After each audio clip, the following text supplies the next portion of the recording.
What's up, y'all, and welcome to another video. Today we have a PSA submission return to go through.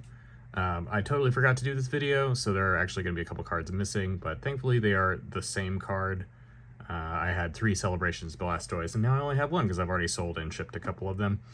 But otherwise, I've still got all the cards in my possession, so we'll go through the grades and see kind of how it stacked up versus what I expected when I sent them off. They're in no particular order this time, but first up we've got the T Magma's Groudon. I actually have 2 of these cards, so there'll be another one later on. This one got a mint 9. I'm sure I was expecting a 10. The centering does look really good. Maybe a little bit of whitening there. So, you know, immediately upon seeing this, there's a little bit of whitening at the bottom corner too. So there's a little bit of whitening on this card. I guess it's not too surprising that it got a 9. Next up, we've got a Radiant Alakazam. This one got a Gem Mint 10. There will be other Radiant Alakazams in this submission that did not do so well. This one looks great and deserved the 10. Next up, I was hoping for a 10 for the CP6 Holo of Magneton. It did not. It got a 9. I don't think that is on the card. Maybe it is. Maybe that's why I got a 9. Overall, pretty clean copy of the card, so I was a little surprised to see that this got a 9. But it's an older card. There could be something I missed there. These 2 were the most surprising. I received 6s on 2 Radiant Alakazams.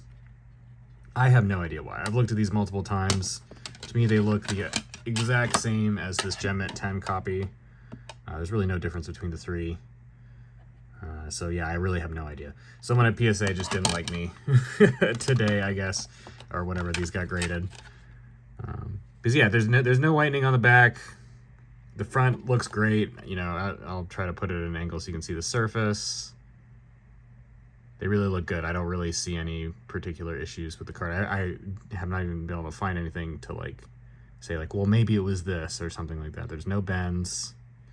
I have no idea. So those got 6s. They're not really worth regrading because they're not really expensive cards. So I'll probably list those slabs pretty cheap. This was the other big miss. I don't really know what happened here either. Same sort of deal. The Noivern GX looks really clean. You know, it is a Sun and Moon card. There may be, a little bit of whitening there. So if it had gotten a 9, yeah, okay, that's fine. I would accept that. But a 6 was quite the surprise. I don't really see anything wrong with this card either. I'm not going to pretend like I'm not going to do this. I'm going to crack this card out and I'm going to sell it as a near mint card because that's what it is. I mean, there is no flaws on this card whatsoever. I think this is a PSA misgrade. Not really worth submitting again. It's just not that expensive of a card. But I will be cracking that out and selling it as a near mint copy. Next up, we've got a Peonia Full Art Trainer and a Gem Mint 10. I did pretty well on these trainers. I submitted, I think, 4 trainer cards, and of the 4, 3 of them I got the grade I expected. Next up being the Arizu from Dark Phantasma, also receiving the 10. The Acerola, this was the big card of the submission. This card goes for somewhere between $180 and $200 in a mint 9. I submitted this hoping for the 9. It does have some whitening up in this top right corner. Not a lot, but enough to definitely make it, there was no chance it was going to get a 10. But a 9, still a great grade for this card. Comes from Burning Shadows, which is known for having really bad print quality. So people, really even covet the 9s because a lot of those are PSA 7s, PSA 6s out of the pack. So a nice grade on that one. Next up, we've got Dark Sylveon in a Gem Mint 10. This one's one of the Celebrations promos that came with the tins. I've seen a lot of these promos have a good bit of whitening on the edges. So it is nice to actually get these back in 10s. They're not super valuable, but, they could be good pickups for somebody.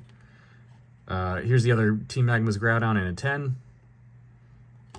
This one looks really similar to the other one, but it does. I think the other one did have a little bit of whitening, so I'm willing to accept that 9 on the other one. Then we've got a Weird Year Trainer Gallery. I don't think it's called a Trainer Gallery in Japanese, but same sort of idea, and it received a 10. These are cool cards. I like them a lot, and it was just a card from my personal collection. that I'm gonna move to kind of put the money elsewhere, and gets a little bit more value in a 10 than raw. Next up, we've got Skyla Shining Figs. I knew that this one, top bottom, the centering was probably a little bit too off, but I figured it was worth a shot to try to get that 10. It did not receive the 9, and this is my only miss for the full art trainers. And even like a miss, like it's not too bad. I think those cards go for about $10 raw. Graded in a 9, we're looking at about 35 bucks, so it more or less evens out. Mew EX, got this one in a 10 from Celebrations. This one actually goes for pretty little. It's only about like $35 in a 10, but a cool card. I really like that one. The Lugia Neo Japanese, I expected this. I kind of figured it could get an 8. Came back with a near mint 7. I think that's fair. There is some hollow scratching you can see right there. I was kind of hoping it would be faint enough that PSA would give me a 8 on the card, but I fully expected that to get a 7. They are very harsh on hollow foil scratching. Next up, we've got a Celebrations Birthday Pikachu. This one is already sold, actually. Nice PSA 10 copy of that card. Celebrations Blastoise. Like I said, there was 3 of these in the submission. I just got the submission back last week, and I've already sold 2. All 3 of them, actually. This one's also already sold. But they all came back 10s, which was nice. And then finally, we have the Lance's Charizard V. Another one of those Celebrations promos, which I really think are actually pretty tough grades relative to other stuff, other modern cards, just because the tins tend to damage them. So happy to see these get 10s. But they're still relatively inexpensive, so somebody will get a pretty cool card, or has already. That one's already sold. That one sold for $40. And so that's it. That submission overall I think was fine. I think I got some good grades with the Acerola getting a 9, but those 3 6s are just look like blatant misgrades to me. I'm not really sure what happened there. I would love to just grade them again, but it's just not financially prudent at all for me to do that. So I'll probably sell those 6s for like $10 each. And then the Noivern I am going to crack out and sell as a near mint raw copy of the card, which I don't know. That's probably still only like a $15 to $20 card. But that's it. I hope you guys enjoyed the return, and I hope to see you on the next video.